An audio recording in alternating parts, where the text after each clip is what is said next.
होतो आपण.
चलो ठीक है.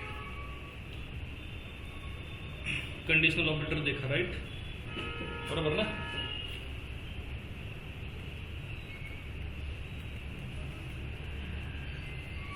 Conditional operator.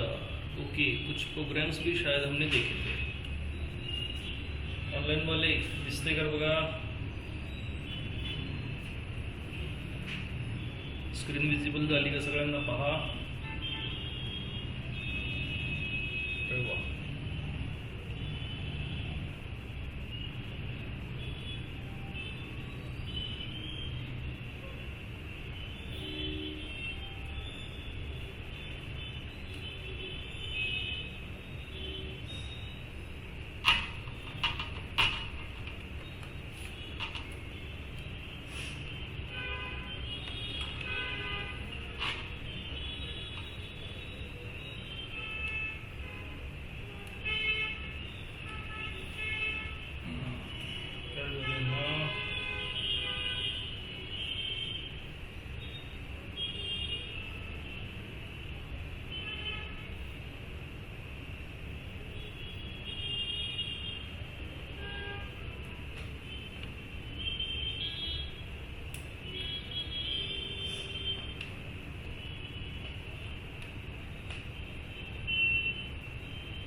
ऑनलाईन वाले स्क्रीन विजिबल झाली का बघा?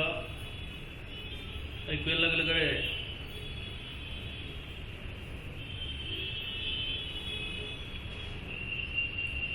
स्क्रीन सुद्धा विजिबल झालेली असेल, पहा.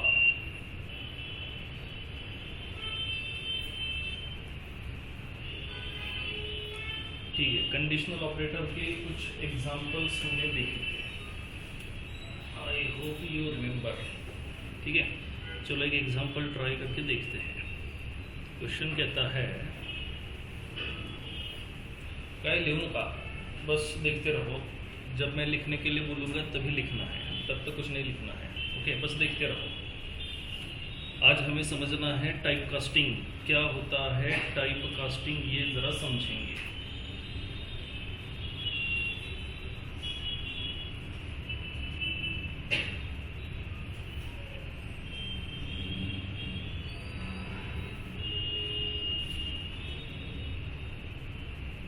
ओके, लेट्स से क्वेश्चन कहता है, स्कैन ए कैरेक्टर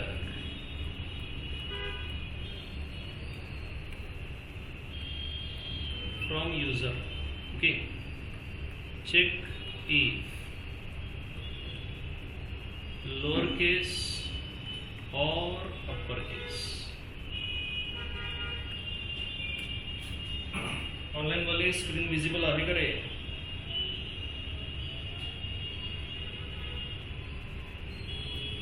ऐकूया लागले का बघा? स्क्रीन विजिबल झाली का पहा.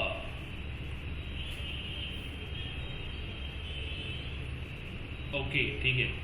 तो एक कैरेक्टर यूजर से स्कैन करना है और बस चेक करना है लोअर केस है या फिर अपर केस. ओके, बस लोअर केस ही चेक करेंगे. अगर लोअर केस नहीं है तो फिर कहेंगे भाई some other character. Okay, upper case के लिए दूसरी कंडीशन मेंशन करनी होती है. So let's go for main function. So we have int main.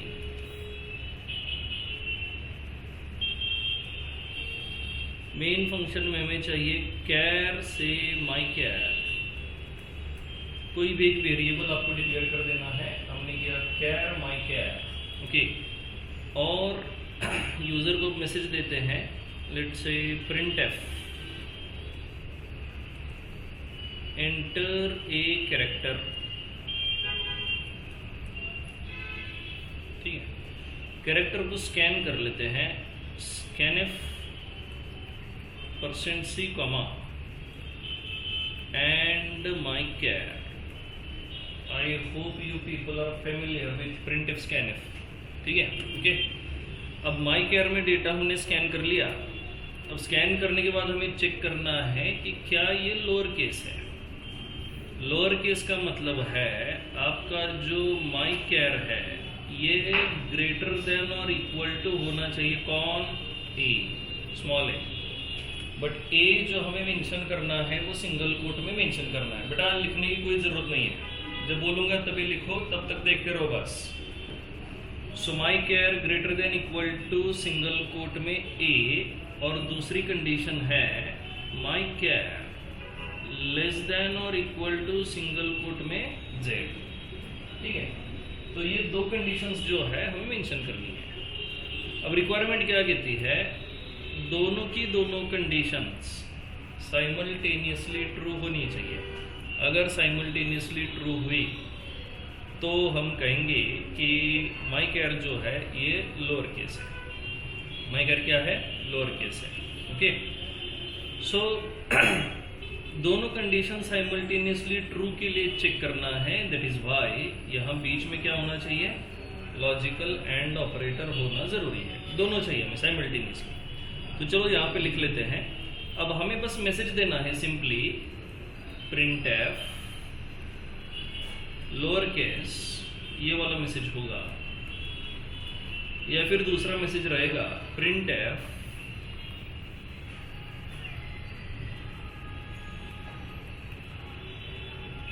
Upper case. Okay, lower case या फिर upper case. Okay, upper case नहीं है, क्या है? Some other character.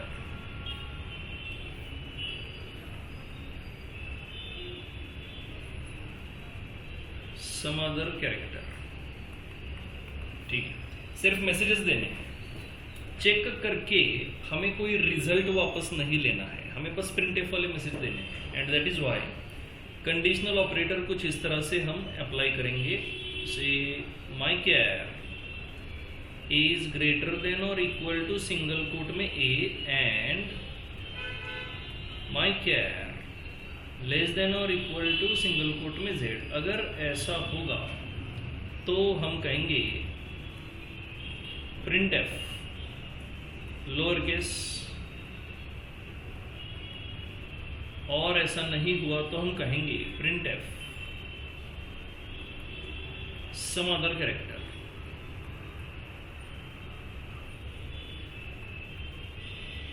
और एंड में आएगा यहाँ सेमीकोलन. हो गया. ओके, और फिर ये रहेगा अपना return 0. I hope you remember execution. कहाँ से एग्जीक्यूशन शुरू होता है? ये कंडीशन से एग्जीक्यूशन शुरू होता है. कंडीशन से एग्जीक्यूशन शुरू होगा. ठीक है, तो कंडीशन क्या कहती है? अगर ये ट्रू हुई तो expression 1. Okay, this is your expression 1. और अगर ये कंडीशन फॉल्स हुई तो एक्सप्रेशन 2 एग्जीक्यूट हो जाता है. और इनका भी एक रिजल्ट निकलेगा वो रिजल्ट जा करके यहाँ आंसर में स्टोर होगा। अगर हमने स्टोर किया तो यहाँ हमें रिजल्ट स्टोर करने की कोई ज़रूरत नहीं है, हमने डायरेक्ट यहाँ मैसेज दिया हुआ है, रिजल्ट स्टोर करने की ज़रूरत नहीं है। समझ गए कि नहीं? ठीक है। So that is how conditional operator works, right. चलो और एक क्वेश्चन करते हैं। अब क्वेश्चन कहता है स्कैन ए नंबर और से scan two values, find largest value and print square of largest value। Okay, ठीक है। तो हमारे पास क्या है, अभी दो वैल्यूज जो है वो हमें यूजर से स्कैन करनी होंगी। दो वैल्यूज क्या करनी है, यूजर से स्कैन करनी है। ओके, अब ये दो वैल्यूज हम यूजर से स्कैन करेंगे, फिर उसमें से एक लार्जेस्ट ढूंढेंगे और उस लार्जेस्ट का स्क्वायर हमें प्रिंट करना है। मतलब वो जो भी लार्जेस्ट वैल्यू हम ढूंढेंगे हमें उसे सेव करना जरूरी है। क्या करना पड़ेगा, उसे सेव करना पड़ेगा। ओके, सेव करना है मतलब कंडीशनल ऑपरेटर से जो वैल्यू वापस आएगी उसे स्टोर करना पड़ेगा, so that we can use that largest value. Okay, तो चलो कोड लिख लेते हैं। कोड कहता है we have main function. Okay, main function के अंदर अपने पास दो वैल्यूज होना जरूरी है। So we have int num1 comma num2। Okay, we have num1 comma num2। अब यूजर को मैसेज देते हैं printf enter two values. Okay, दो वैल्यूज एंटर कर लो। अब ये दो वैल्यूज हमें स्कैन कर लेनी है, तो scanf %d कॉमा आगे क्या होता है, एड्रेस। ओके, मतलब एंड लगा के वेरिएबल्स मेंशन करने हैं। तो हमने मेंशन किया and num1 comma and num2 और ये हो चुका and num1 comma and num2। दो वैल्यूज हमने स्कैन कर ली। यहाँ हमेशा मेमोरी के बारे में हमें सोचना है। अभी वैसे ज़रूरत है नहीं, ये है बहुत सिंपल, लेकिन फिर भी सोचना हम अभी से शुरू करेंगे। So we have num1 4 byte वाला variable, we have num2 4 byte वाला वेरिएबल। दोनों के पास अपनी अपनी मेमोरी है, both of them have their own memory. अब जब ये scanf वाला स्टेटमेंट एग्जीक्यूट होगा, यूज़र आपको कुछ ना कुछ इनपुट देगा। समझ रहे हो scanf कैसे एग्जीक्यूट होता है, क्लियर है? ठीक है, जैसे ही scanf रन होगा, ओके, जैसे ही scanf रन होगा आपका एग्जीक्यूटर रुक जाएगा आपके इनपुट के लिए। अब आप जैसे जैसे इनपुट दोगे वैसे वैसे आपका प्रोग्राम आगे बढ़ेगा। अभी हमें कितने इनपुट्स देने हैं, 2 इनपुट देने हैं। दोनों के दोनों इनपुट हमेशा एंटर की सेपरेटेड होने चाहिए। देयर आर 2 मोर वेज, आप स्पेस सेपरेटेड इनपुट भी दे सकते हो और टैब सेपरेटेड इनपुट भी दे सकते हो, लेकिन उनके केस में भी एट द एंड आपको एंटर की प्रेस करनी ही होती है। ओके, तो फिर मैंने आपको एक सिंपल सा ऑप्शन क्या बताया कि हर इनपुट के एंड में एंटर की प्रेस करते रहो। Don't go for space separated और tab separated, let's go with the enter key. पहला इनपुट दोगे एंटर की, दूसरा इनपुट दोगे एंटर की, और जब उसका काम हो जाएगा स्कैन वाला, वो अपने आप एग्जीक्यूशन कंटिन्यू कर लेगा। तो अभी मान लेते हैं यूज़र ने यहाँ इनपुट दिया है चलो 15 और नीचे इनपुट दिया चलो 5। ओके, मतलब num1 का इनपुट है 15, num2 का इनपुट दिया 5। अब हमें इसमें से लार्जेस्ट वैल्यू ढूंढनी है और उस लार्जेस्ट वैल्यू को स्टोर भी करना है। Now to store largest value we again need a variable. हमें क्या चाहिए, एक वेरिएबल की ज़रूरत होगी। तो मैं कहूँगा let's say int largest. Okay, एक वेरिएबल हमने यहाँ पे ले लिया इंट लार्जेस्ट। ओके, ठीक है। अब लार्जेस्ट वाले वेरिएबल में लार्जेस्ट वैल्यू स्टोर करेंगे। So let's go with the conditional operator to find the largest value. Okay, I hope you remember conditional operator. वो कहता है पहले यहाँ कंडीशन होगी, अगर ये कंडीशन ट्रू हुई तो एक्सप्रेशन 1 एग्जीक्यूट होगा, और अगर ये कंडीशन फॉल्स हुई तो एक्सप्रेशन 2 एग्जीक्यूट होगा। समझ रहे हो? एक्सप्रेशन 2 एग्जीक्यूट होगा। अब एक्सप्रेशन 1 एक्सप्रेशन 2 दोनों में से किसी का तो रिजल्ट आएगा, और वो रिजल्ट हम यहाँ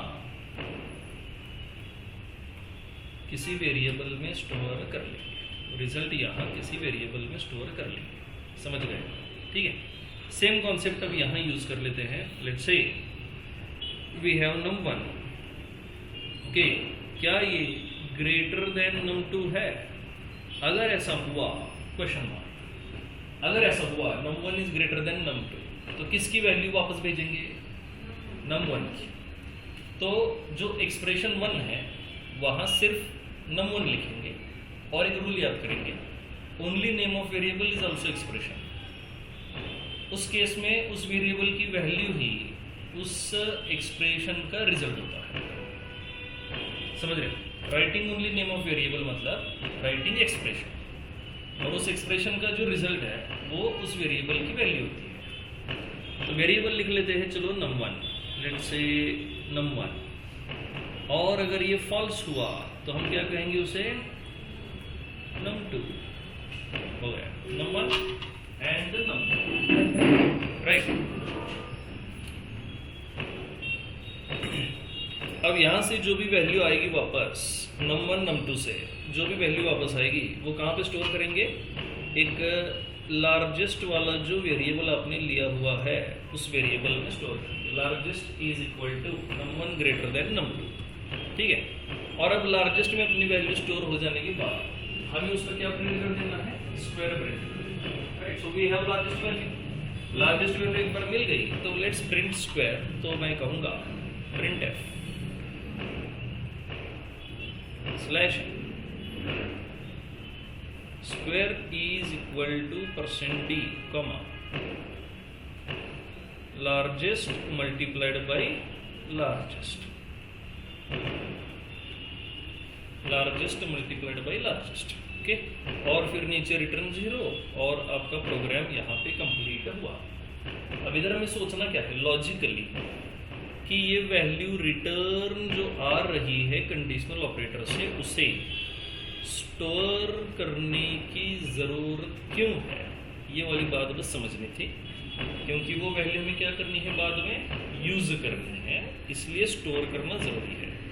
अगर आप लार्जेस्ट वैल्यू सिर्फ प्रिंट करके छोड़ देते तो फिर स्क्वायर प्रिंट करने के लिए आप उस वैल्यू को यूज़ नहीं कर पाते। समझ गए? राइट। ठीक है, क्वेश्चन क्लियर हो गया? ठीक है, ओके। कोण आहे निर्भय शेठ, फक्त पाहत राहा बाळा, तुमचं जे काही आहे अल्टरनेट, तुम्हाला जे काही सुचतायत ते सगळे अल्टरनेट तुम्ही मला क्वेश्चन झाल्यानंतर, लेक्चर झाल्यानंतर विचारा। बाकी डाऊट असेल तरच फक्त मेसेज करा, आणि जे तुम्ही केलंय ते पॉसिबल आहे, पण क्वेश्चन काय सांगतोय? पहिलं लार्जेस्ट शोधा, मग त्याचा स्क्वेअर प्रिंट करा। लार्जेस्टचा स्क्वेअर प्रिंट करायला नहीं सांगितलं, पहला शोधा, क्योंकि पर्पज हमारा क्या था? हमें ये समझना था when should we store the value and when we should not store the value। कब वैल्यू स्टोर करना ज़रूरी है, कब स्टोर करना ज़रूरी नहीं है। ओके, बस ये हमें समझना था। तो कंक्लूजन क्या रहा? when you want to use the result of conditional operator then you have to store that result।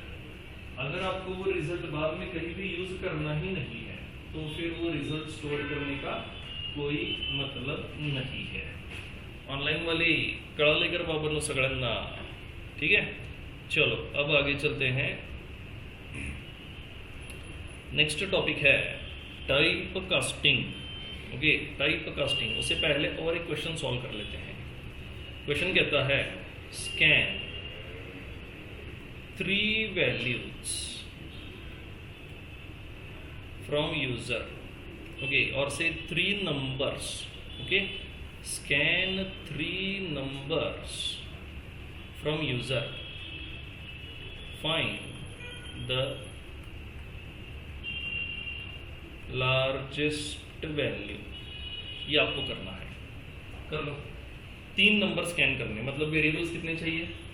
3 variables चाहिए, उसमें से लार्जेस्ट वैल्यू हमें ढूंढनी है। कर लो।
क्वेश्चन आहे ना?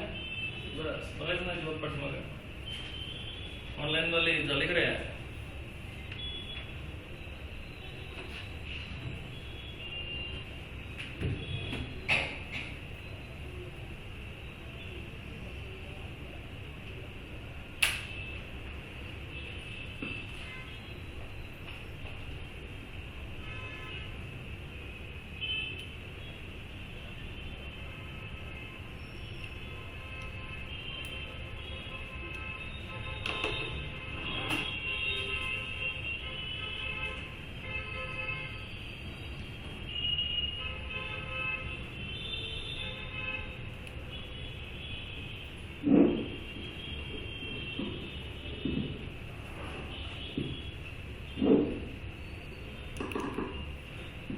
ऑनलाईन वाले ऐकू येते का रे?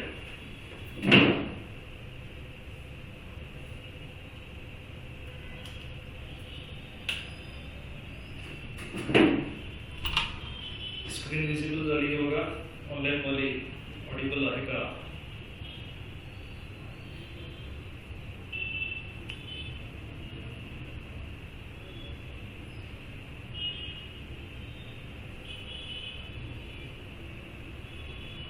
चलो हो गया।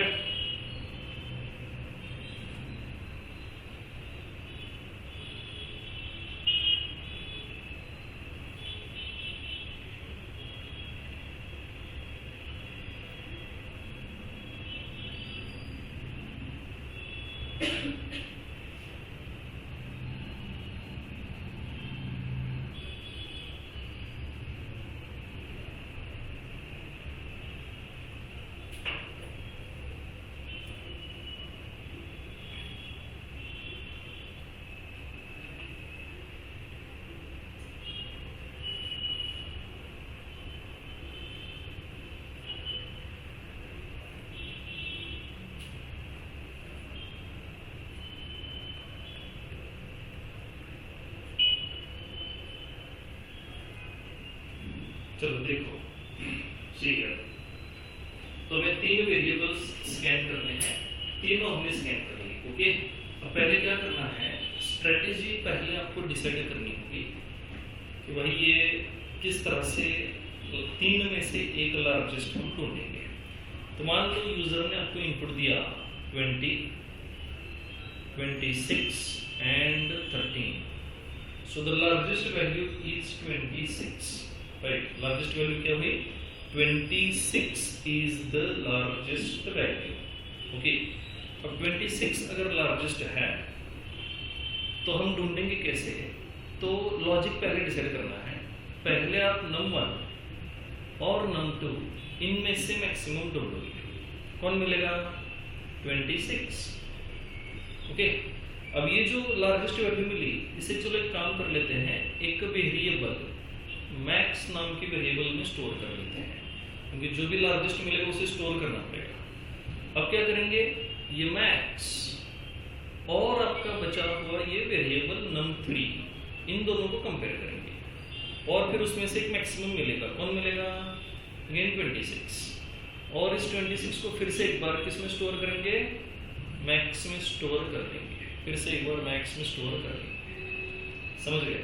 ठीक है, तो हमें एक और वेरिएबल की जरूरत है। कौन सा? Max. Okay, so I will say here int max, int max।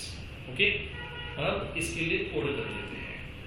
तो सबसे पहले हमें num1 और num2 में से लार्जेस्ट वैल्यू फाइंड आउट करनी है। पाठीमागे बड़ा पुढे लक्ष राहू दे आपल्याला। लिहायला सांगितल्याशिवाय लिहू नका, मी सारखं सांगत बसणार नाही प्रेमाने।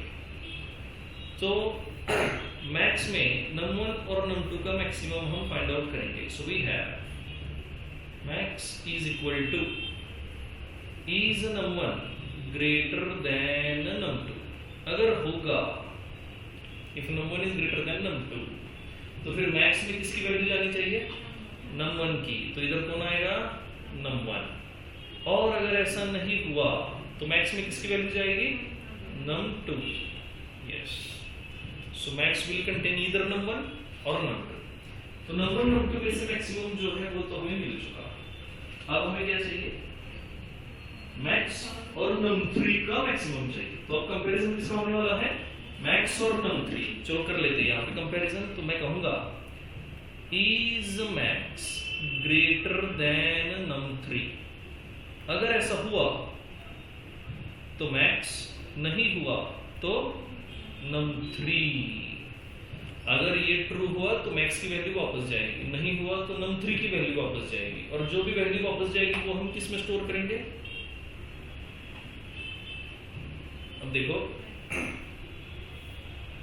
यहां ये जो फर्स्ट स्टेटमेंट है, इसमें जो हमें मैक्सिमम मिला num1 num2 वाला, वो हमने किस में स्टोर किया? मैक्स वेरिएबल में स्टोर किया। तो your max variable right now contains 26। ये आपका मैक्स वेरिएबल है और मैक्स वेरिएबल में अभी स्टोर है 26। क्या स्टोर है? 26। ओके, अब मैक्स में अगर 26 है तो अब हमें क्या करना है? मैक्स और num3 का कंपैरिजन कर देना है। इन दोनों का कंपैरिजन करना है, मैक्स एंड num3। तो वो कंपैरिजन अब कर लेते हैं। नीचे मैंने कहा is num3 greater than max. अगर ऐसा होगा, who is the largest value? num3।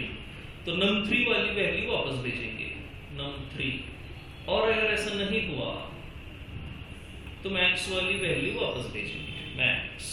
Okay, max वाली वैल्यू वापस भेजेंगे। अब देखो, या तो num3 की वैल्यू वापस जाएगी या फिर मैक्स की वैल्यू वापस जाएगी। दोनों में से जो भी लार्जेस्ट होगा वो वापस जाएगी। वापस जाकर हमें उसे यहां किसी ना किसी वेरिएबल में स्टोर करना होगा।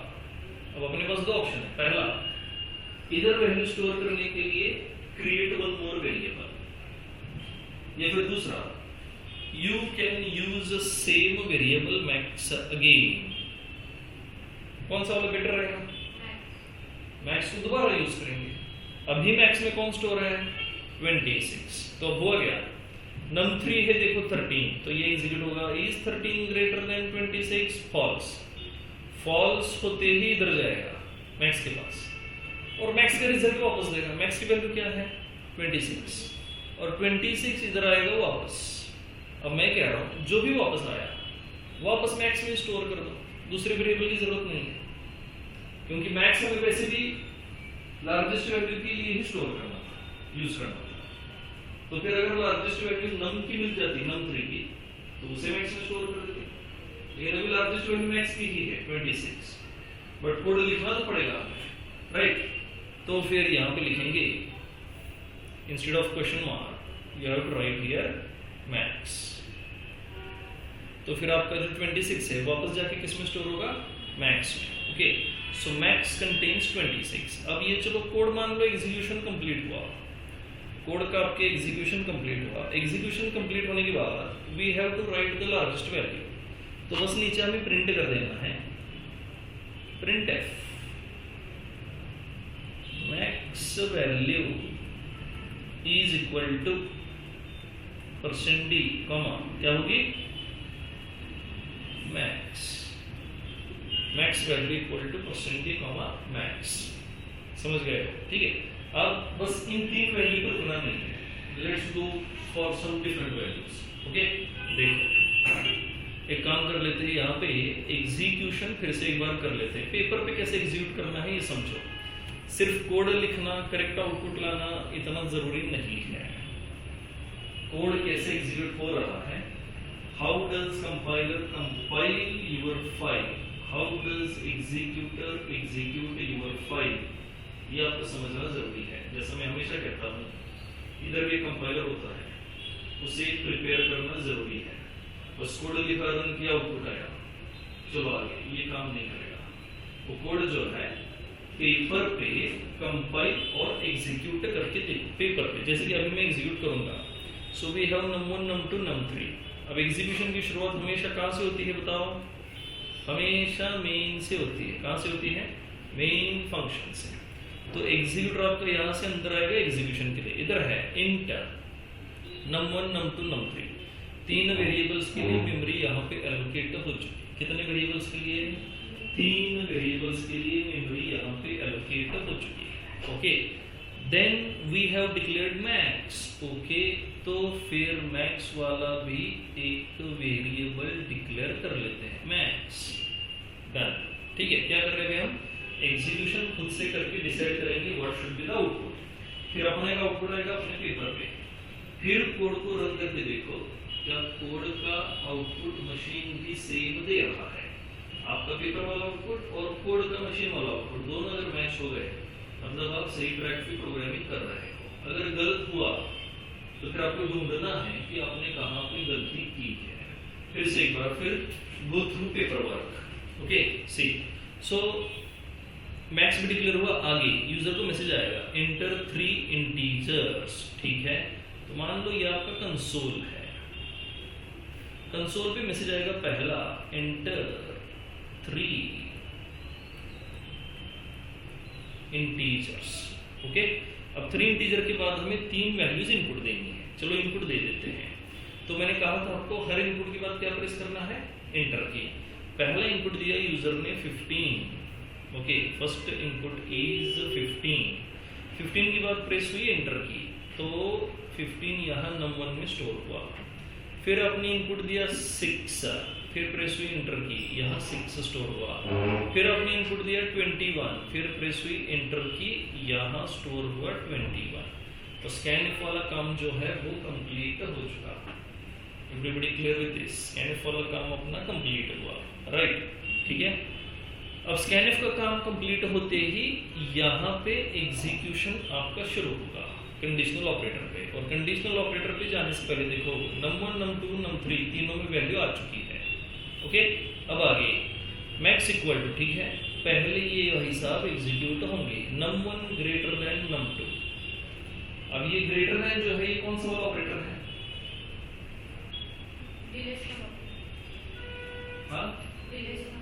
Relational operator, yes. उसी का दूसरा नाम है कंपैरिजन ऑपरेटर। अब हमने देखा था कि रिलेशनल या फिर कंपैरिजन वाले जो ऑपरेटर्स हैं इनका रिटर्न वाला वैल्यू क्या होता है? हाँ, क्या होता है? 1 और 0। या तो 1 देंगे या फिर 0, मतलब या तो ट्रू देंगे या फिर फॉल्स देंगे, या तो ट्रू देंगे या फिर फॉल्स देंगे। ओके, तो num1 की वैल्यू है अभी देखो 15 ग्रेटर देन num2 है 6। Is 15 greater than 6? यस। अगर ये ट्रू हुआ तो num1, अब ये देखो ट्रू हुआ तो num1 एग्जीक्यूट होगा। num1 की वैल्यू है 15 और ये 15 जाके मैक्स में स्टोर होगा। सो मैक्स विल कंटेन 15, सही है ना। पहले दो में से जो मैक्सिमम है वो मैक्स में स्टोर हो गया, पहले दो में से जो मैक्सिमम है वो मैक्स में स्टोर हो गया। डन, ठीक है, ओके। अब आगे num3 greater than max. What is num3? It's 21, okay, it's 21। What is max? 15, yes, max is 15 and it's 21. Is 21 greater than 15? Yes. तो num3 का रिजल्ट जनरेट होगा। What is num3? इट्स 21 और वो 21 जाके मैक्स में store होगा। Max में अभी क्या स्टोर है? 15 विल गेट रिप्लेस्ड बाय 21, तो ये रिप्लेस होगा 21 से। और जब ये दोनों स्टेटमेंट्स आपके कंप्लीट हुए, at the end of the second statement max variable contains the maximum value out of given 3 values. आपको यहाँ बस लॉजिक समझना था। इस तरह से ये मैक्स वाला कंडीशनल ऑपरेटर जो है हमने यूज किया to find out the largest among the 3 variables, okay, और फिर नीचे मैक्स वैल्यू हमने प्रिंट कर दी। क्लियर हुआ? Right, okay. नोट कर लो प्रोग्राम, क्वेश्चन लिखा ऊपर, लिख लो।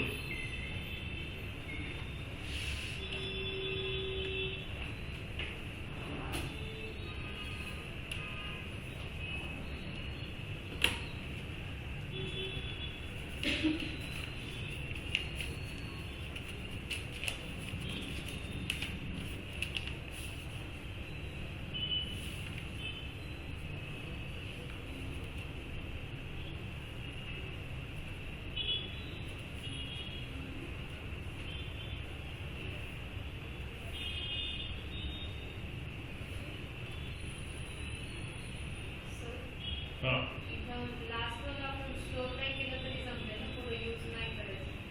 हो, पण सध्या स्टोर करा, प्रोग्राम कंप्लीट असायला पाहिजे।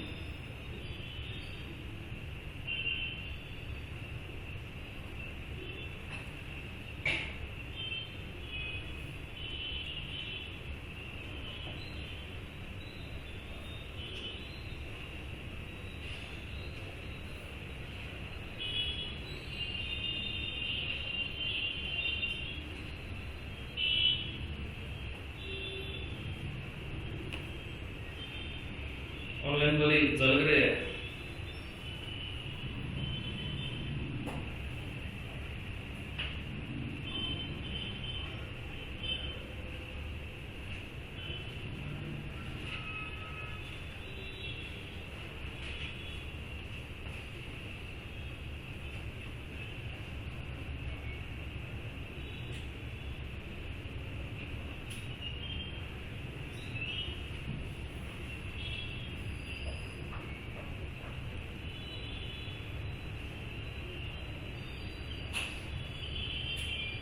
हो गया, ठीक है, ओके।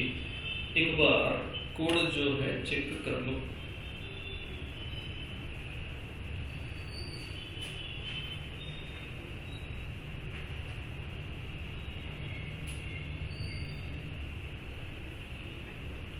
एग्जीक्यूशन कैसे हो रहा है ये भी समझो।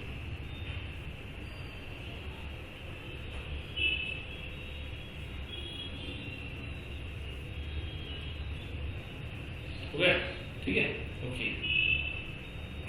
तो अब समझते हैं how does type casting work. Okay, type casting का मतलब क्या है ये जरा पहले समझते हैं। टाइप कास्टिंग का मतलब होता है, टाइप कास्टिंग का मतलब होता है changing data type of variable or value of expression temporarily, okay, changing data type of variable और वैल्यू और एक्सप्रेशन। टेम्पररी डेटा टाइप बस चेंज करना है। अब इसकी जरूरत नहीं होती है, तो कुछ ऑपरेशंस परफॉर्म करने के लिए हमें इसकी जरूरत कई बार पड़ती है, क्योंकि ऑपरेशंस का एक सिंपल सा रूल है। ओके, क्या रूल है? देखो ऑपरेशंस का क्या कहते हैं। Operations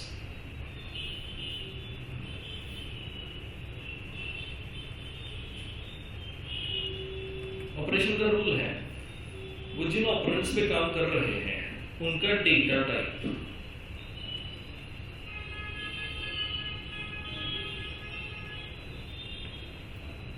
must be same.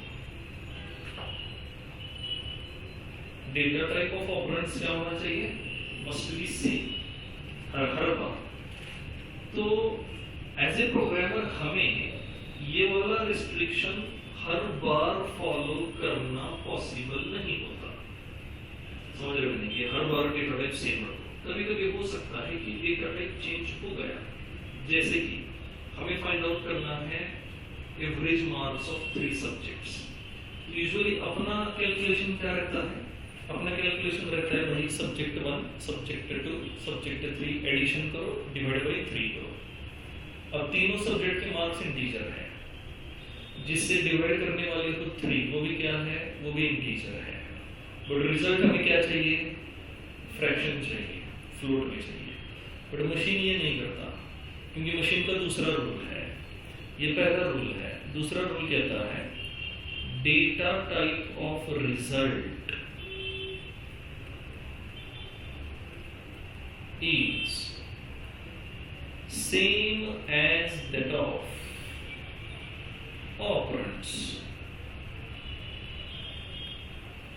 Result का जो डेटा टाइप है वो क्या रहेगा? डेटा टाइप ऑफ ऑपरेंड्स रहेगा। ठीक है, तो अगर हम एवरेज फाइंड आउट करने का काम कर रहे हैं, if we are trying to find out the average, okay, तो ये हम कुछ इस तरह से लिखते हैं AVG is equal to subject 1 plus subject 2 plus subject 3 divided by 3। Okay, अब ये जो एडिशन आ रही है ये इंटीजर है, डिवाइडेड बाय ये डिवाइड करने वाला भाई साहब ये भी इंटीजर है।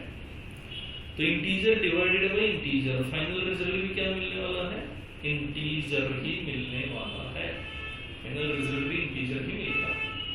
समझ रहे हो? बट हमें क्या चाहिए था? फ्रैक्शन। तो रिजल्ट फ्रैक्शन में लेने के लिए हमें इन दोनों को, सब्जेक्ट वाले एडिशन को और इस 3 को क्या करना पड़ेगा? फ्रैक्शन में चेंज करना पड़ेगा। लेकिन क्या फ्रैक्शन में ये चेंज करना हमें परमानेंट चेंज करना है क्या? नहीं। सब्जेक्ट वाले मार्क्स को परमानेंट फ्रैक्शन नहीं करना है, हमें सिर्फ इस ऑपरेशन के लिए इसको फ्रैक्शन में बदलना है और इसको फ्रैक्शन में बदलना है। इसके बाद फिर से S1 S2 S3 तीनों क्या है? इंटीजर्स है। 3 भी क्या है? इंटीजर है। इसका मतलब क्या हुआ? हम सिर्फ एक ऑपरेशन के लिए S1 S2 S3 को चेंज करेंगे फ्रैक्शन में। मतलब ये चेंज क्या है? टेम्पररी चेंज है। चेंज क्या है? ये टेम्पररी चेंज है। ये बात समझ रहे हो? This is temporary change, this is not permanent change. तो ये जो टेम्पररी हम डेटा टाइप चेंज करते हैं इसे कहते हैं टाइपोकास्टिंग। इसे क्या कहेंगे? इसे कहेंगे टाइपोकास्टिंग। ओके, तो what do you mean by typecasting? Changing data type of value और वेरिएबल और expression temporary, it's called typecasting. वो परमानेंट उनके डेटा टाइप्स नहीं बदलता, इस स्पेसिफिक ऑपरेशन के लिए ही डेटा टाइप्स को बदला जाता है। समझ गए? ठीक है। अब ये जो टाइप कास्टिंग है इसकी भी 2 टाइप्स हैं। पहला आता है इम्प्लीसिट टाइप कास्टिंग और दूसरा आता है एक्सप्लिसिट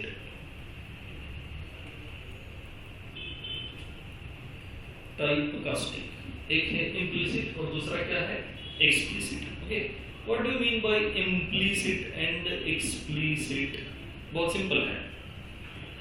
जो भी चीज मशीन आपके लिए करती है उस हर चीज को इम्प्लिसिट कहा जाता है अपनी भाषा में, प्रोग्रामर की भाषा में। जो भी चीज मशीन आपके लिए कर रही है उस हर चीज को क्या कहा जाता है? इम्प्लिसिट। ओके, तो ये करते हो कभी मशीन आपसे पूछती है कि भाई करो कि ना करो, या फिर कभी नहीं पूछती है।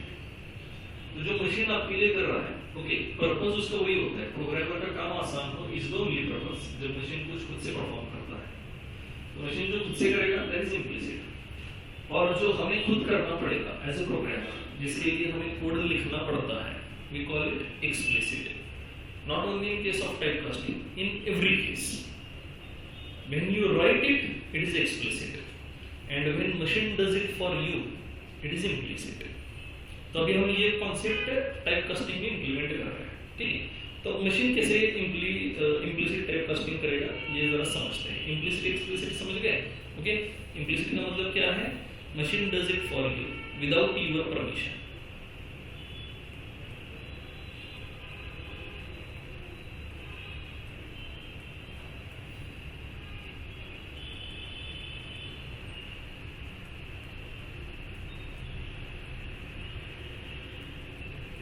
पूछेगा नहीं आपको, करो के ना करो, डायरेक्ट कर देगा। और इधर क्या है? We as a programmer write code for explicit type casting, और we write code for type casting, और उसे कहते हैं एक्सप्लिसिट टाइप कास्टिंग।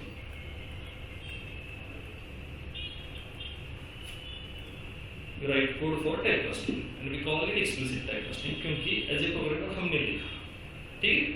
अब implicit typecasting देखते हैं। See, we have a program, say int main। अब main फंक्शन में अपने पास है एक int a, बस हो गया, ठीक है? अब a को हमें कुछ वैल्यू असाइन करनी है।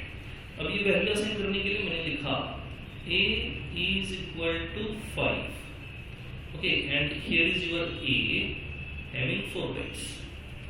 तो a equal to 5 लिखते ही ये 5 जो है a में जाकर के स्टोर होगा। Are you familiar with this? ये 5 कहाँ पे जाकर स्टोर होगा? a में जाकर के स्टोर हो जाएगा। Everybody clear with this? ठीक है? So your a contains 5 और इधर कोई प्रॉब्लम नहीं है। असाइनमेंट ऑपरेटर भी क्या कहता है? देखो, असाइनमेंट ऑपरेटर कहता है भाई देखो मेरे लेफ्ट में एक लेफ्ट हैंड साइड वाला ऑपरेंड है, ओके, इधर होता है LHS वाला ऑपरेंड, इधर होता है RHS वाला ऑपरेंड। तो असाइनमेंट ऑपरेटर कहता है data types on both side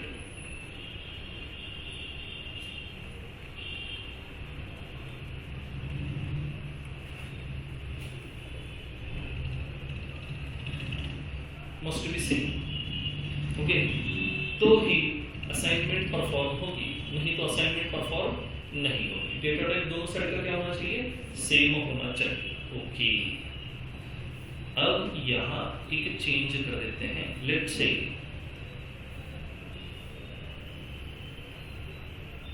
we have float a, okay, और हमने कहा a is equal to 10 divided by 4, 10 divided by 4, और a में है फ्लोट है। a क्या है? फ्लोट है। तो अभी हमें सॉल्व करना पड़ेगा पहले 10 बाई 4, क्योंकि असाइनमेंट ऑपरेटर क्या कहता है? फिर से एक बार, असाइनमेंट ऑपरेटर कहता है whatever you have written on my right side, okay, right side में जो कुछ भी लिखा हुआ है RHS में, find out its result, then assign this result to LHS, assign this result to LHS। तो राइट में जो भी है उसका पहले क्या फाइंड आउट करना है? रिजल्ट। मतलब राइट में जो भी है उसे पहले एग्जीक्यूट करो, फिर उसे लेफ्ट में असाइन करो। ये एक सिंपल सा रूल है आपके असाइनमेंट ऑपरेटर का। तो फिर इधर क्या होगा?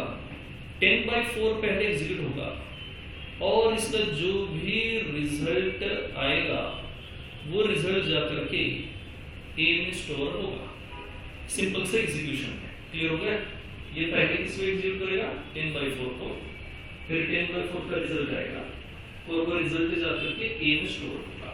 तो अब हम सोचेंगे 10/4 आपको क्या दे रहा है। Okay, let's think about 10/4।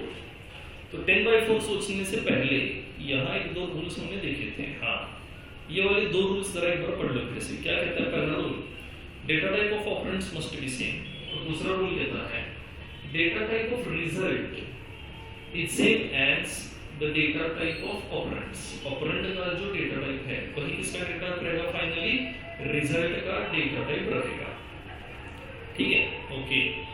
तो हमने कहा 10/4, लेट्स एग्जीक्यूट 10/4। तो 10 का डेटा टाइप क्या है, इंट। 4 का भी क्या है, इंट। तो according to the rule of machine, int divided by int, final result भी क्या होगा, int. Final result is also int. Clear हुआ, int by int, final result is also int. ठीक है, तो 10/4, what is the final result, 2। Final result is 2, क्योंकि int by int result is int. और अब हम a को असाइन करेंगे 2। a को क्या असाइन करेंगे, 2, क्योंकि इसका रिजल्ट तो 2 मिला ना, रिजल्ट क्या है 2, और ये 2 जो है वो जाकर के a को असाइन होगा। अब a को 2 कैसे असाइन होगा वो बाद में सोचते हैं, पहले ये जो ऑपरेशन है इसको पहले समझने की कोशिश करते हैं। How does operation execute, okay, ये पहले समझते हैं। क्या क्या ज्यादा पढ़ा लगा, क्या सीख रहे हैं अभी हम, टाइप कास्टिंग। टाइप कास्टिंग के दो टाइप्स है, कौन से, एक इम्प्लिसिट और एक एक्सप्लिसिट। उसमें से हम कौन सा समझ रहे हैं अभी, इम्प्लिसिट। अब इम्प्लिसिट टाइप कास्टिंग समझने के लिए देखो फिर से एक बार, वी हैव एन एक्सप्रेशन, से a is equal to 10/4। अब इस एक्सप्रेशन में ये रहा आपका मेन ऑपरेशन, ओके, और ये जो है ये है असाइनमेंट। ये जो है 10/4 ये आपका ऑपरेशन है, मेन ऑपरेशन, और वो असाइनमेंट है। ऑपरेशन के टाइप कास्टिंग के रूल्स और असाइनमेंट के टाइप कास्टिंग के रूल्स थोड़े से डिफरेंट है। एक छोटा सा चेंज है, बाकी सब सेम ही है, ओके, छोटा सा चेंज है। तो अभी हम समझ रहे हैं कि भाई कोई भी ऑपरेशन जो असाइनमेंट के राइट साइड में लिखा हुआ है वो किस तरह से काम करेगा, ये वाली चीज हम समझ रहे हैं। असाइनमेंट के राइट साइड में लिखा हुआ जो ऑपरेशन है ये किस तरह से काम करेगा। तो पहला ऑपरेशन हमने देखा 10/4, and what is the result of that operation, 2, और ये 2 जाके फिर a को असाइन होगा। तो असाइनमेंट का मैंने एक रूल आपको और भी बताया था। असाइनमेंट ऑपरेटर कहता है मेरे राइट में जो भी ऑपरेशन आपने किया हुआ है उसे पहले एग्जीक्यूट करो, उसका रिजल्ट देखो, और वो रिजल्ट असाइनमेंट के लेफ्ट में स्टोर कर दो। तो अभी we are thinking about operation, we are thinking about operation, okay. अब ये ऑपरेशन जो है हमेशा 1 या 2 या फिर 3 ऑपरेंड पे किया जाता है, समझ रहे हो नहीं। ऑपरेशन यूजुअली किस पे किया जाता है, 1 ऑपरेंड या फिर 2 ऑपरेंड्स। चलो 1 ऑपरेंड होगा तो ज्यादा सोचने की जरूरत नहीं है, एक ही ऑपरेंड है, उसका जो डेटा टाइप है वही फाइनल रिजल्ट हो सकता है, राइट। जब 2 ऑपरेंड वाली बात आती है तब हमें सोचना होता है। 2 ऑपरेंड वाली जब बात आएगी then we have to think about it. Usually in arithmetic operators,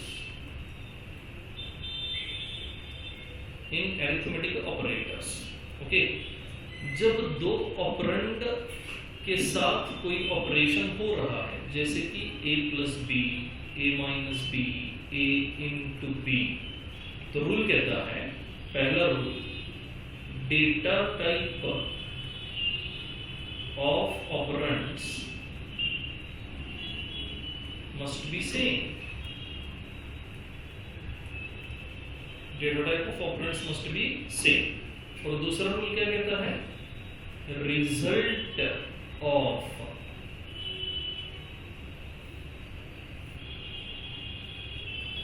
data type of result of operation is same as data type of operand.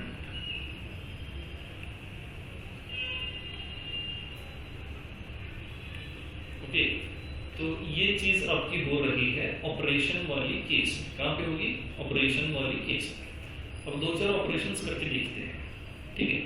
पहला ऑपरेशन हमने किया था 10/4, तो हमें रिजल्ट क्या मिला? 2, क्योंकि integer divided by integer integer होता है। दूसरा ऑपरेशन हम करेंगे, चलो 10.0 डिवाइडेड बाय 4.0। अब रिजल्ट क्या मिलेगा? 2.5 क्या मिलेगा? 2.50। ओके, ठीक है, क्योंकि 10.0 जो है इसका डेटा टाइप क्या होगा? Okay, float. चलो अभी ये बता देता हूँ, इनका डेटा टाइप डबल होगा, नॉट फ्लोट। कोई भी फ्रैक्शन वैल्यू जब डायरेक्ट मशीन में लिखी जाती है उसको as a double value treat किया जाता है। मशीन उसे कैसे ट्रीट करता है? As a double value, not as a float value. Double value is maximum accurate value, क्योंकि उसकी साइज 8 बाइट्स की होती है, प्रिसीजन एक्यूरेट रहता है। तो मशीन बाय डिफॉल्ट फ्रैक्शन वाली वैल्यूज को डबल ट्रीट करता है। फॉर फ्लोट आपके पास फ्लोट वाला एक वेरिएबल होना चाहिए और उस वेरिएबल में आप अपनी वैल्यू स्टोर करोगे, तो फिर वो फ्लोट हो जाएगी। पर जब आप डायरेक्ट ऐसे वैल्यू मेंशन करते हो 10.4, 10.0, 4.0, 2.5, तो ये जो वैल्यूज है ये डबल करके ट्रीट होती है। कैसे ट्रीट होती है? As a double value. तो ये 10.0 डबल है, डिवाइडेड बाय व्हाट इज 4.0, ये भी डबल है। तो double divided by double, what is final result? Double ही होगा। ओके, तो यहाँ पे आपका रिजल्ट आपको मिल जाएगा 2.50। क्लियर है? ठीक है, ओके। अब और एक कॉम्बिनेशन देखते हैं। Let's say we have 10.0 divided by 4, 10.0 divided by 4। Okay, अब इधर एक छोटा सा चेंज हुआ। What is data type of 10.0? It's double. Divided by what is data type of 4? It's integer. तो अब ऑपरेशन हो रहा है double divided by integer, but machine को ये एक्सेप्टेबल नहीं है। मशीन कहता है दोनों ऑपरेंड का डेटा टाइप सेम चाहिए। अरिथमेटिक ऑपरेशन है ना, तो अरिथमेटिक ऑपरेशन में कहता है दोनों ऑपरेंड का डेटा टाइप क्या चाहिए? सेम चाहिए। तो अब मशीन के पास दो ऑप्शन थे, एक तो आपको एरर दे देता। ओके, अब सोचो अगर मशीन इधर एरर देता तो एज ए प्रोग्रामर ये थोड़ा क्लमसी हो जाता, थोड़ा क्या कहते हैं उसको, टाइम कंज्यूमिंग हो जाता है कि प्रोग्रामर को हर बार सोचना पड़ रहा है कि I am going to perform this operation, is the data type same, I am going to perform that operation, is the data type same. हर बार डेटा टाइप सेम कराने का काम आपके प्रोग्रामर को करना पड़ता। समझ रहे हो नहीं? हर बार डेटा टाइप सेम कराने का काम आपके प्रोग्रामर को करना पड़ता, और ये थोड़ा हेक्टिक हो जाता है, क्योंकि अगर सेम नहीं है एरर, सेम नहीं है एरर। अब ये तो चलो 4-5 लाइन का कोड है, चल जाएगा। Data structure, advance data structure, हम 600, 700, 1000 लाइन के कोड लिखते हैं। हर केस में हम डेटा टाइप के बारे में नहीं सोच सकते। समझ रहे हो? यही बात रिची भाई साहब को भी समझ आई। रिची भाई साहब आप सबको पता है, मिस्टर डेनिस रिची, माइंड ना कर, हां नस्तिल में करेगा बगा करेगा। तो उन्होंने क्या किया, उन्हें भी ये बात समझ आई कि भाई हर बार जो है प्रोग्रामर डेटा टाइप चेक नहीं कर सकता, तो इसलिए उन्होंने आपको दिया implicit type casting. Implicit type casting बड़ा तुमचं लक्ष पुढे राहू द्या, तुमच्या अदर ऍक्टिव्हिटीज मध्ये तुमचा बराचसा वेळ चाललाय, तुमचं पूर्ण लक्ष पुढे राहू द्या। बाकी जे काय आहे ते लेक्चर जागे भी करू शकता, यू हैव फुल माइंड। हां, लक्ष पुढे राहू द्या। तो रिची भाई साहब ने हमें दिया इम्प्लीसिट टाइप कास्टिंग। अब इम्प्लीसिट टाइप कास्टिंग कहता है कि mister programmer you don't have to worry about the data type, I will take care of it. कौन कह रहा है? Implicit type casting. I will take care of it का मतलब है मैं खुद डेटा टाइप सेम बना लूंगा जब मुझे ऑपरेशन करना है। टेम्पररी चेंज करेगा, लेकिन ऑपरेशन की रिक्वायरमेंट भी टेम्पररी ही है। एक बार ऑपरेशन खत्म हुआ फिर हमें वो चेंज डेटा टाइप की जरूरत नहीं है, we don't need it later, after operation हमें उसकी जरूरत नहीं है। ओके, तो अगर हमें आफ्टर ऑपरेशन उसकी जरूरत नहीं है तो इम्प्लिसिट टाइप कास्टिंग कहता है मैं आपके डेटा टाइप को सेम करा लूंगा फॉर ऑपरेशन ओनली, फिर ऑपरेशन होगा आपको रिजल्ट मिलेगा डेटा टाइप फिर जैसा था वैसा।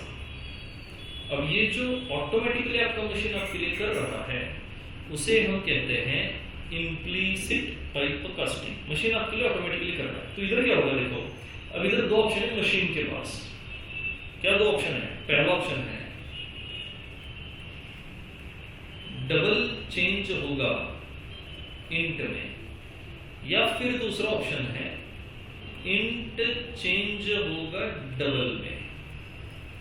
लेकिन ये मशीन करने वाला है, हम नहीं करने वाले। ओके, इम्प्लिसिट टाइप कास्टिंग है। तो क्या लगता है आपको मशीन कौन सा वाला चूज करेगा? डबल को इंट में कन्वर्ट करेगा या इंट को डबल में कन्वर्ट करेगा? व्हाई? तो अगर डबल इंट में जाएगा तो देखो अगर 10.50 डबल है उसे हम इंट करेंगे तो वो 10 हो जाएगा। मतलब क्या वो ऊपर के 0.50 वो तो गए, 0.50 गए, हमें वैसे ज्यादा फर्क नहीं पड़ता। लेकिन यही किसी सोनार के पास लेके जाओ वो मर जाएगा बेचारा। 10 kg 0.500 ग्राम्स और आपने कहा चलो 10 ग्राम्स ऊपर के 500 निकाल दो, कोई टेंशन नहीं है, मर जाएगा वो। समझ रहे हो नहीं? राइट। तो 10.50 को 10 में करना सही नहीं है। इसलिए मशीन अपनी तरफ से क्या कोशिश कर रहा है? मशीन अपनी तरफ से कोशिश कर रहा है कि भाई मैक्सिमम एक्यूरेसी बनी रहे और डेटा जो यूजर का है वो एज इट इज होना चाहिए, डेटा में चेंज नहीं करना है। इम्प्लिसिट टाइप कास्टिंग का पहला रूल है उसका अपना, डेटा में चेंज नहीं करना है। राइट, इसलिए इम्प्लिसिट टाइप कास्टिंग पहला रूल अप्लाई करता है ऑलवेज चेंजेस और always converts smaller data type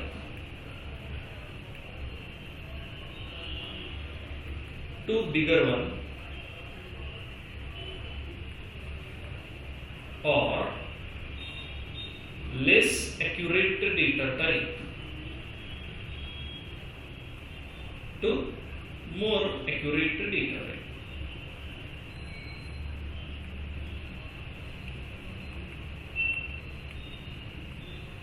less accurate data type to more accurate data type, smaller to bigger या फिर less accurate to more accurate. Okay, less accurate to more accurate तब काम आता है when data types sizes are same. जैसे कि एक float है एक इंट है, फ्लोट भी 4 बाइट का है इंट भी 4 बाइट का है, तो कौन किस में कन्वर्ट होगा? इंट फ्लोट में कन्वर्ट होगा because float is more accurate. समझ रहे हो? ठीक है। ओके, तो इम्प्लिसिट टाइप कास्टिंग ये एक रूल जो है फॉलो करता है और ये जो कन्वर्जन है less smaller data type to bigger data type और less accurate to more accurate उसे कहा जाता है प्रमोशन। उसे कहा जाता है प्रमोशन। तो डेटा टाइप्स का हमेशा प्रमोशन किया जाता है इन case of implicit type casting. समझ गए? ओके, फिर डेटा टाइप सेम होगा और फाइनल रिजल्ट तो हमें पता ही है। तो अब चलो इधर सोचते हैं डबल डिवाइडेड बाय इंट, ये इसमें कौन चेंज होगा? Int will get converted to double. Yes, तो अब होगा डबल बाय डबल। अब 4 जब डबल में कन्वर्ट होगा तो 4 की वैल्यू क्या हो जाएगी? 4.0। तो ऑपरेशन हुआ आपका 10.0 डिवाइडेड बाय 4.0, क्या मिला? 2.5। और ये 2.5 अब हमें किसको असाइन करना होगा? ए को असाइन करना होगा। ए में क्या स्टोर होगा ये अलग स्टोरी है। Right now we are thinking about the operation only which takes place on the right of assignment operator। Assignment operator के राइट में जो ऑपरेशन चल रहा है हम बस उसी ऑपरेशन के बारे में बात कर रहे हैं। हम अभी इस बारे में बात नहीं कर रहे कि ए में क्या स्टोर होगा। क्या आपने लिखा था a equal to 10/4, a equal to 10/4.0, a equal to 10.0 divided by 4.0। तो a में क्या स्टोर होगा हम इसकी बात नहीं कर रहे, हम इसकी बात कर रहे हैं असाइनमेंट के राइट में जो ऑपरेशन है उसका फाइनल रिजल्ट क्या मिलेगा, हम उसकी बात कर रहे हैं। समझ रहे हो? सो डोंट वरी कि ए में क्या स्टोर हुआ, वो अलग स्टोरी है, उसके बारे में बाद में सोचेंगे। अभी ये वाली चीज समझ गए, इम्प्लीसिट टाइप कास्टिंग जो मशीन आपके लिए परफॉर्म करता है। यूजुअली ऑपरेशंस करते वक्त डेटा टाइप जो है सेम होना जरूरी है, तो अगर वो सेम नहीं है तो फिर आपका machine implicit type casting apply करके दोनों के डेटा टाइप सेम करा देता है। ये डेटा टाइप सेम करने के लिए वो एक सिंपल सा रूल फॉलो करता है, डेटा उसको चेंज नहीं करने देना है। That is why it always goes with the promotion. What is the meaning of promotion? Smaller size data type gets converted to bigger size data type और less accurate data type gets converted to more accurate data type. Okay, तो ये हुआ implicit typecasting to avoid loss of data। और फिर जो result आएगा वो हम असाइन करेंगे। असाइनमेंट के अपने अलग से रूल्स है। तो implicit typecasting क्लियर हुआ? चलो लिख लेते हैं थोड़ा सा। 1 मिनिटासाठी फक्त विचार करा, आपण काय काय बघितलं, काय लिहू नका, काय लिहायचे ते मी सांगतो। अभी बस सोचो 1 मिनट, हमने क्या क्या देखा।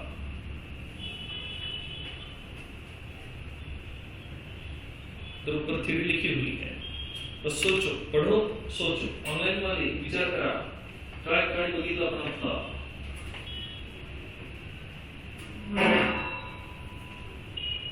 लेट्स काय रडू नका।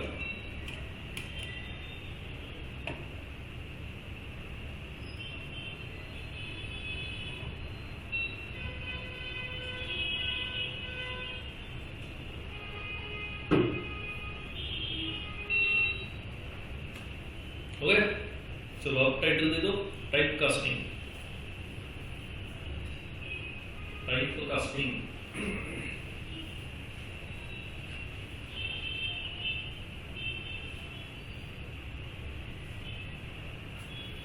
लिखो। Type casting means changing data type of variable or value or expression, changing data type of value, variable or expression temporarily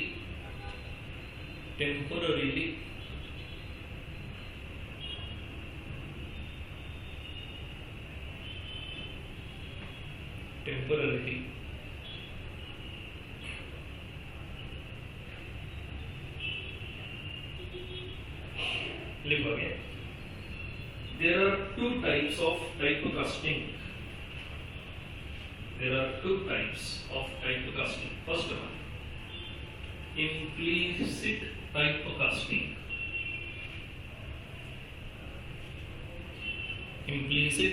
उसमें लिखो here machine changes the data type on its own without asking permission to programmer, without asking for permission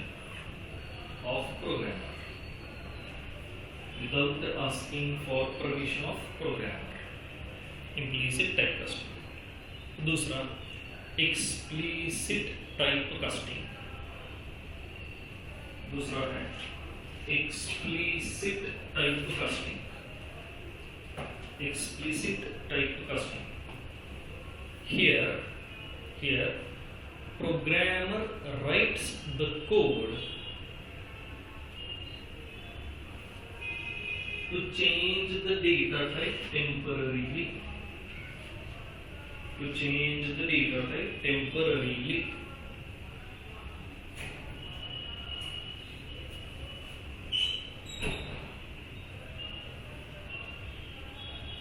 हो गया? लिखा। First point implicit typecasting.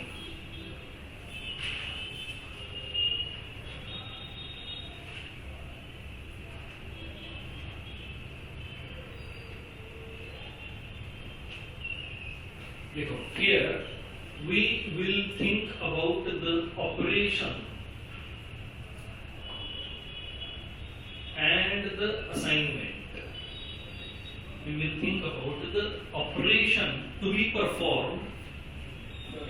We will think about operation and assignment. एवढं present. We will think about the operation and assignment.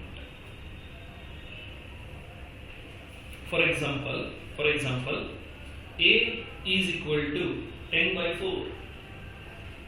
For example, A is equal to 10 by 4 semicolon. Here we will think about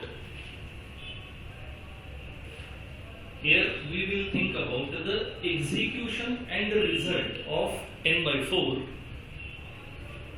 Here we will think about the execution and the result of n by 4, and then we will think about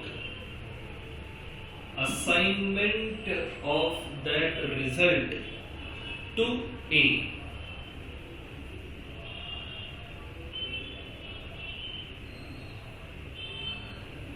And then we will think about assignment of that result to A.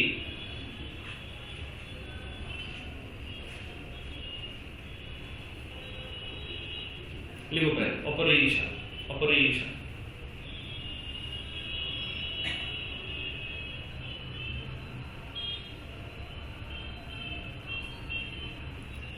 लिखो उसमें to perform operation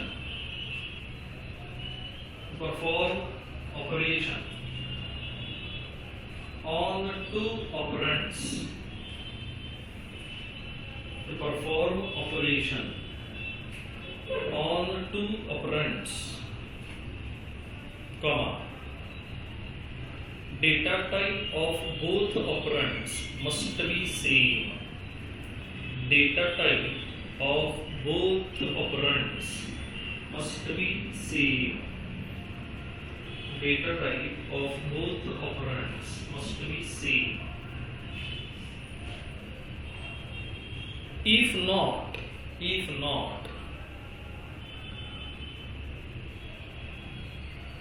machine implicitly converts data types to make them same.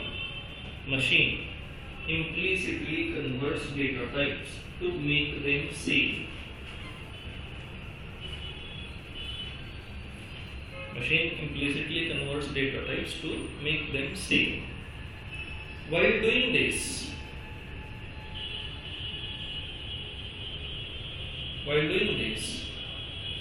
machine always converts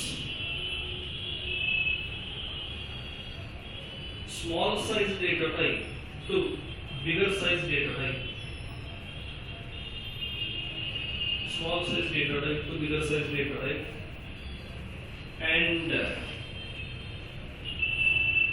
less accurate to more accurate data type, and less accurate to more accurate data type.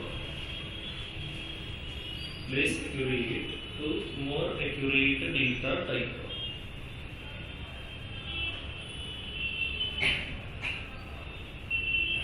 हो गया? ठीक है. For example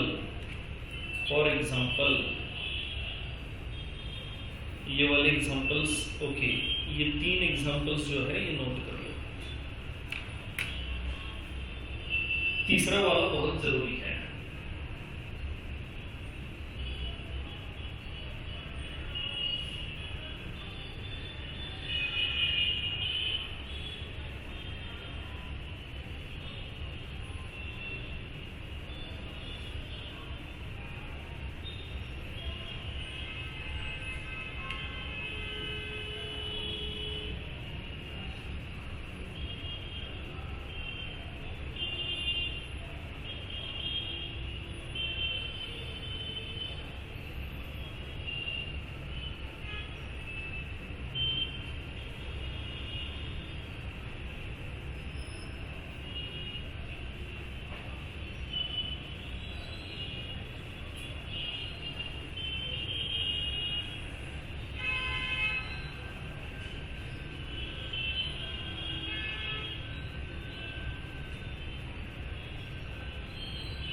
ठीक है, okay.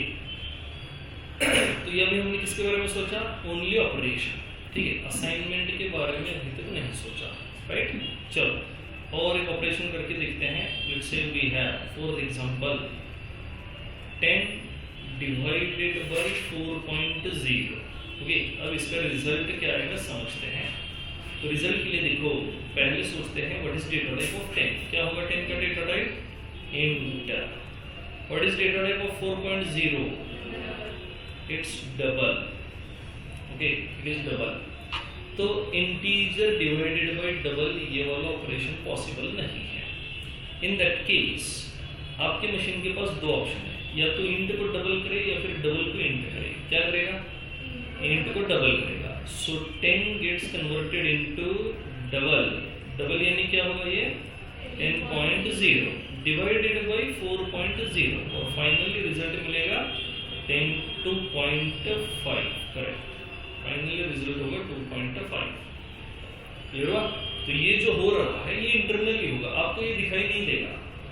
10 को 10.0 किया, ये internally किया आपके एग्जीक्यूटर ने, इसलिए हम कहते हैं उसको क्या, इम्प्लीसिट टाइप कास्टिंग। और ये काम कैसे कर रहा है समझ गए, ठीक है। ये चौथा वाला एग्जांपल जो है ये नोट कर लो, और ये सब जो है इम्प्लीसिट हो रहा है ये समझो।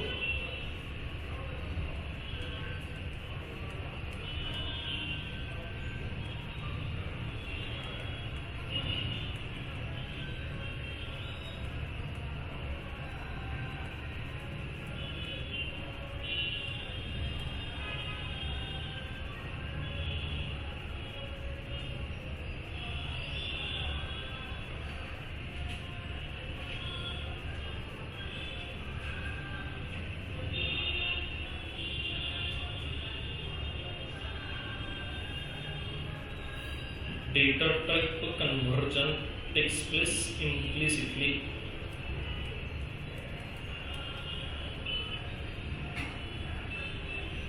हो गया, ठीक है। कैसे काम कर रहा है, इम्प्लीसिट टाइप कास्टिंग, ये वाली बात समझ गए हो। आखिरी एग्जांपल जो है नोट कर लो।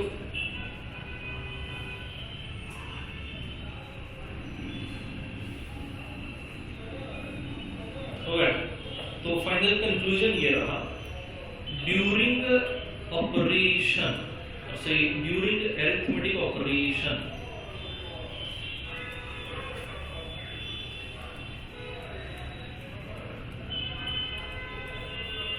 Only promotion takes place.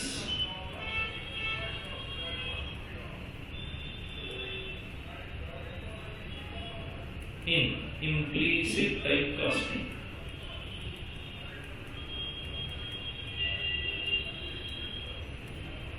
During operation सिर्फ क्या हो रहा है, प्रमोशन, मतलब छोटा बड़े में कन्वर्ट हो, लेस एक्यूरेट मोर एक्यूरेट में कन्वर्ट तक हो रहा है ड्यूरिंग ऑपरेशन। ऑपरेशन क्लियर हुआ। क्या हमने कहीं पर भी असाइनमेंट वाली बात की है अभी तक? नहीं, हम सिर्फ असाइनमेंट के राइट में जो ऑपरेशन है उसकी बात कर रहे हैं, और ये रूल मोस्टली अरिथमेटिक ऑपरेशन को फॉलो करते हैं। तो ये अरिथमेटिक ऑपरेशंस के रूल्स हैं। अगर आप लॉजिकल ऑपरेटर्स में जाओगे, logical operators, if we think about logical operators, तो उसका लेफ्ट वाला ऑपरेंड राइट वाला ऑपरेंड चाहे जो भी हो, फाइनल रिजल्ट तो उसका या तो 0 या फिर 1 होने वाला है। 0 और 1 दोनों में से कोई एक रिजल्ट रहेगा, ठीक है। अगर आप रिलेशनल ऑपरेटर की बात करो तो रिलेशनल ऑपरेटर में या तो 0 रिजल्ट रहेगा या फिर 1 रहेगा। इंक्रीमेंट डिक्रीमेंट की अगर आप बात करो तो फिर वो होता है, वो इंटीजर फ्लोट जिस पर भी काम करेगा उसकी वैल्यू 1 से इंक्रीज करेगा, वो भी सिंपल है, ठीक है। तो ये जो रूल्स हम देख रहे हैं ये मोस्टली किस पे काम कर रहा है, अरिथमेटिक ऑपरेटर्स पे काम कर रहे हैं, समझ गए। तो अरिथमेटिक ऑपरेशन करते हो तो आपको मैक्सिमम ये वाले रूल्स सोच के अपना प्रोग्राम करना होता है। अरिथमेटिक ऑपरेशन वाले ये जो टाइप कास्टिंग वाले रूल्स हैं इन्हें सोच के अपना प्रोग्राम करना है, डन, ठीक है, ओके। अब सोचेंगे असाइनमेंट के बारे में। Let's think about assignment operator. Assignment operator का रूल जो है थोड़ा सा चेंज होगा, ऑपरेशन वाला रूल क्या कह रहा था, हमेशा प्रमोशन करो। असाइनमेंट वाली केस में कभी प्रमोशन होगा तो कभी डिमोशन भी होगा, यानी स्मॉलर डेटा टाइप कभी बिगर डेटा टाइप में कन्वर्ट हो सकता है, या फिर बिगर डेटा टाइप कभी स्मॉलर डेटा टाइप में कन्वर्ट हो सकता है। ये तो डिपेंड करेगा, राइट, असाइनमेंट ऑपरेटर, समझ रहे हो, ठीक है। तो असाइनमेंट ऑपरेटर कहता है, let's say we have int a is equal to 5 and we have int a is equal to 5.5। दो अलग अलग ऑपरेशन हम परफॉर्म कर रहे हैं असाइनमेंट वाले, ठीक है। अब यहाँ देखो असाइनमेंट का भी रूल है। पहला रूल असाइनमेंट का भी क्या कहता है भाई, लेफ्ट और राइट वाली डेटा टाइप्स जो है वो सेम होनी चाहिए, okay. So data types must be same. दूसरा असाइनमेंट ऑपरेटर कहता है find the result of RHS, then store it in LHS।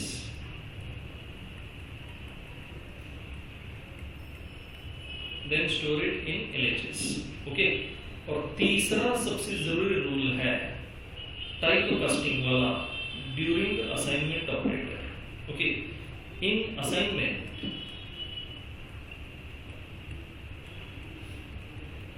you can't change data type of LHS।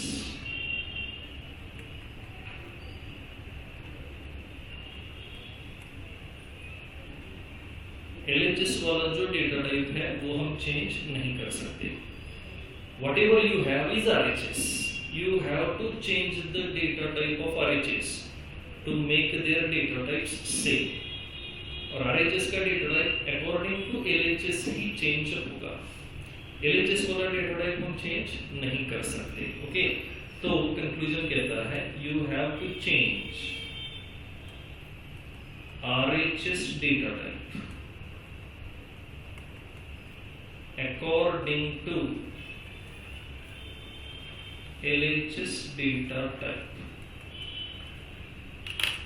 समझ रहे हो, ठीक है। तो इस हिसाब से अगर ये तीन रूल्स हम फॉलो करें तो चलो इसको थोड़ा सा चेंज कर देते हैं। वी हैव डिक्लेयर्ड a और फिर हमने कहा a इज इक्वल टू 5 और इधर भी वही करेंगे इंट a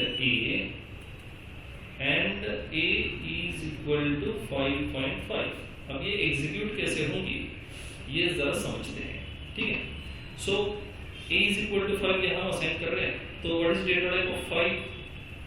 int है। what is data type of a? ये भी int है, मतलब असाइनमेंट में कोई दिक्कत नहीं है। तो आपका जो a क्रिएट हुआ 4 बाइट्स का, उसमें क्या स्टोर हुआ, 5 स्टोर हो चुका, no problem in assignment.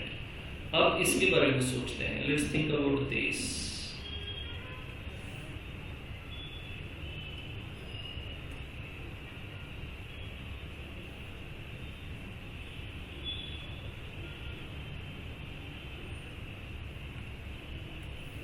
Okay, तो a को हम असाइन कर रहे हैं 5.5। What is data type of a? It's int। What is data type of 5.5? It's double. Yes. Operation वाला रूल क्या कह रहा था? ऑपरेशन वाला, अभी हम कौन से रूल्स देख रहे हैं? असाइनमेंट वाले रूल्स देख रहे हैं। ऑपरेशन वाला रूल कह रहा था स्मॉलर को बिगर में कन्वर्ट करो, बात खत्म। वो ऑपरेशन था। लेकिन ये असाइनमेंट है। असाइनमेंट क्या कहती है? According to LHS change the data type of LHS। तो अभी LHS का डेटा टाइप क्या है देखो, इंट है। तो इस हिसाब से RHS का डेटा टाइप क्या हो जाएगा, int, and that is why 5.5 will get converted to 5। 5.5 mathematically 6 में कन्वर्ट करने का काम नहीं करना है, ये मशीन है, ओके 5.5 को 6 करने के लिए अलग से फंक्शंस यूज करने पड़ते हैं हमें, और मशीन की डिफॉल्ट टेंडेंसी क्या है, 5.5 को अगर इंटीजर करना है तो ऊपर का 0.5 निकाल देता है और फिर रखता है 5। तो कंपल्सरी इधर क्या होगा, डबल का इंट होगा, इंट यानी क्या होगा 5, और ये 5 जाकर किसको असाइन होगा, a को असाइन होगा, और आपका जो a है इसमें स्टोर हो जाएगा 5, योर a विल कंटेन 5, समझ रहे हो, आपके a में 5 स्टोर होगा। तो असाइनमेंट ऑपरेटर क्या कहता है, RHS का डेटा टाइप बदलना है according to the data type of LHS, according to the data type of LHS RHS का डेटा टाइप आपको बदल देना है, ठीक है। अब ये करते हो इधर क्या हुआ, bigger data type gets converted to smaller data type, double gets converted to int, we call it demotion. हम इसे क्या कहते हैं, हम इसे कहते हैं डिमोशन, ये डिमोशन हुआ, ये डिमोशन हुआ। ओके, अब और एक एग्जांपल देखते हैं। एग्जांपल कहता है let's say we have double x और हम x को असाइन करेंगे 5। ओके, x को हमने क्या असाइन किया 5। चलो अब सोचो what is data type of x, double, what is data type of 5, it's int. Okay, अब इंट डबल में जाएगा, डबल इंट में आएगा, इंट डबल में जाएगा। ओके, ये नहीं सोचना है कि स्मॉलर टू बिगर हुआ, नहीं, according to right, according to left, right वाला डेटा टाइप हमने चेंज किया, तो लेफ्ट का डेटा टाइप क्या है डबल, उस हिसाब से राइट का भी होना चाहिए double. So int will get converted to double, double यानी 5 किसमें कन्वर्ट होगा 5.0, नॉट 5.1 2 3 कुछ नहीं, 5 gets converted to 5.0 and then 5.0 किसको असाइन होगा, डबल को असाइन हो जाएगा, और आपके x में फाइनली स्टोर होगा 5.0, इसमें फाइनली स्टोर होगा 5.0, समझ गए हो, ठीक है। ये हमने क्या देखा अभी, assignment, implicit typecasting during assignment, और पहले क्या देखा था, इम्प्लीसिट टाइपकास्टिंग ड्यूरिंग ऑपरेशन। उसमें भी कौन सा ऑपरेशन मैक्सिमम हमें समझते हैं, अरिथमेटिक ऑपरेशन, बाकी सबके रिजल्ट तो फिक्स है, 0 नहीं तो 1। अरिथमेटिक में हमें सोचना होता है। ओके, लिखो second type, implicit typecasting during assignment, implicit typecasting during assignment, लिखो उसमें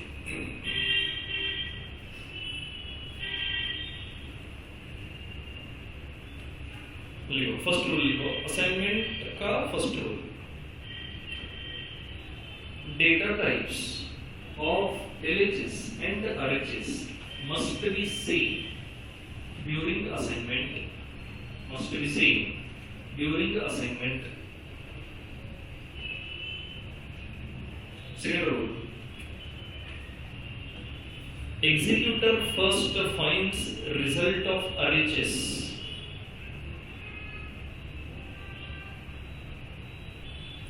first finds result of RHS, then stores it in LHS.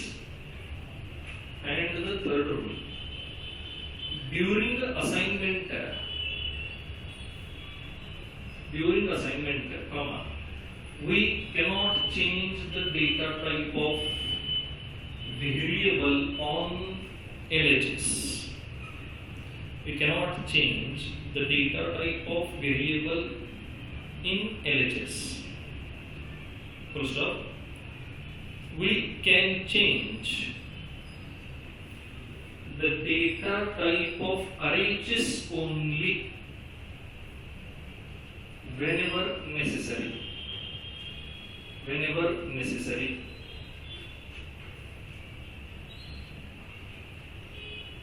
For typecasting,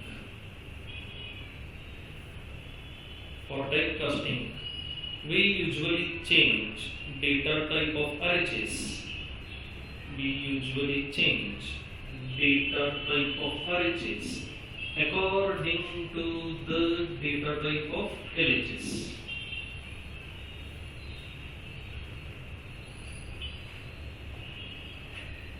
According to the data type of LHS.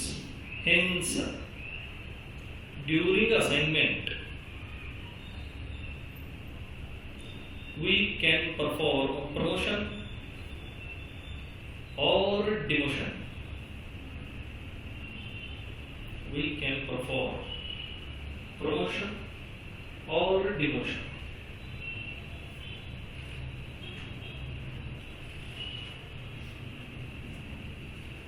Full stop. ये सब कौन कर रहा है? Implicit type casting. Okay, we can perform मतलब implicit type casting. असं करा ती वी काढून घेतलेल्या implicit type casting can perform promotion or demotion. Implicit typecasting can perform promotion or demotion.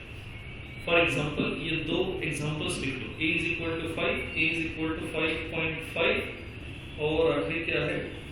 Double x वाला एग्जाम्पल है. ठीक, ये दो एग्जाम्पल लिख लो.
हो गया?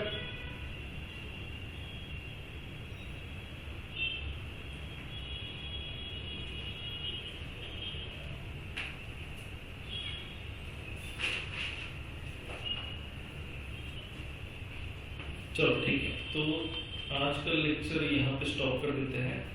कल सुबह 11 बजे शुरू करेंगे at 11 AM. ऑनलाइन रहेगा सबके लिए. ठीक आहे, चला. तुम्हाला पुढचं शेड्यूल सगळ्यांना माहिती आहे. 27 पासून आपण ऑफलाईन जाऊ शकतो सेम टाइमला 7:30 to 9:30. ओके, चला थांबू आपण.